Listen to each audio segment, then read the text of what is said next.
Magandang gabi pambungad sa ating newscast. Walang bahid ng pagsisisi si dating Pangulong Rodrigo Roa Duterte sa mga buhay na nagbuwis sa ilalim ng madugong war on drugs na kanyang administrasyon. Sa harap ng Senate Blue Ribbon Committee, sinabi ni Duterte na handa siyang managot dito. Sa isang punto pa sa pagdinig, inamin ng dating Pangulo na totoong may Davao Death Squad na inatasang patumbahin ang mga kriminal. May balitang A to Z, si Ace Cruz. I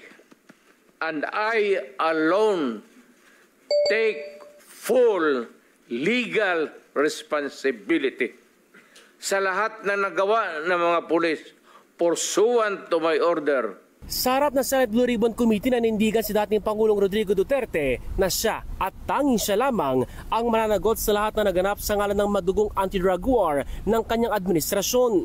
Ako ang managot at ako ang makulong. Huwag yung pulis na sumunod sa order ko. Kawawa naman, nagtatrabaho lang.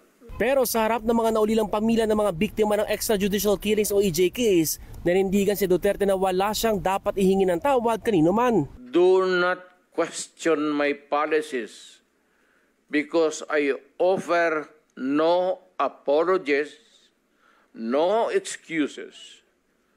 I did what I had to do. And whether you believe it or not, I did it for my country. Iginit din ng dating Pangulo na pinalalahanan niya ang mga uniform personnel na huwag abusuhin ang kapangyarihan. Pero iba na niya ang usapan kung ayaw sumuko ng sospek. At kung may baril, at kung tingin mo, sabi ko sa mga polis doon sa academy, mamamatay ka, barilin mo sa ulo. Patayin mo at least one less criminal in the community.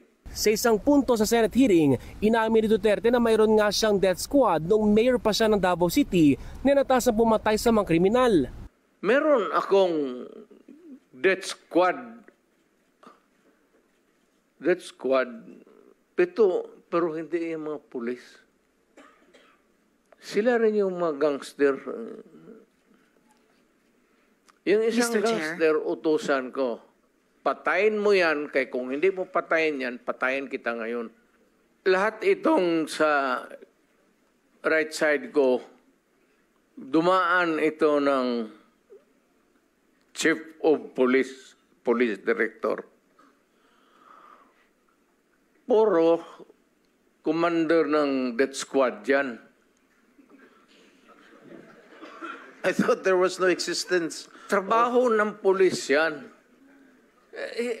Literally, hindi mo sabihin ng death squad. Yung isang senador, yan nakaupo dyan, si Senator De La Rosa. Death squad rin yan. Because they were police directors handling the controlling crimes in the city. So pag sinabi mong death squad, it's a very loose term. Bagay na kinastigo ni Senador Risa Ontiveros. Very incorrect po, if I may say as a civilian, sa professional police. That's your view, that.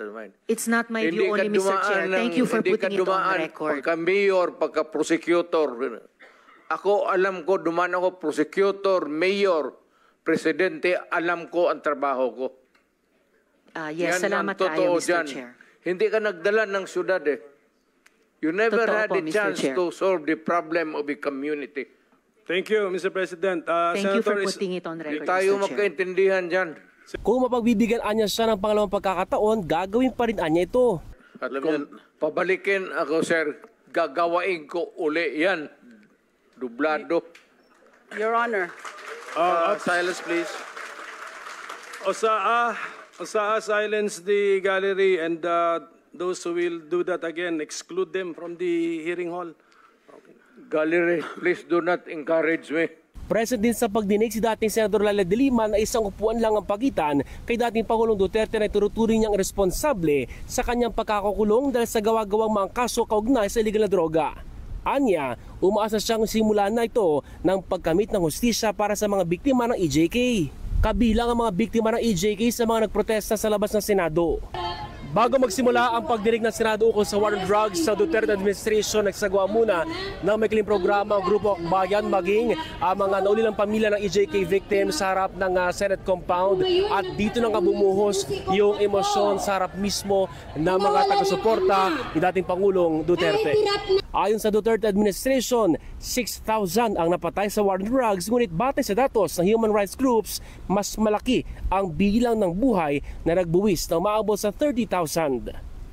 Para sa Balitang A to Z, Ace Cruz.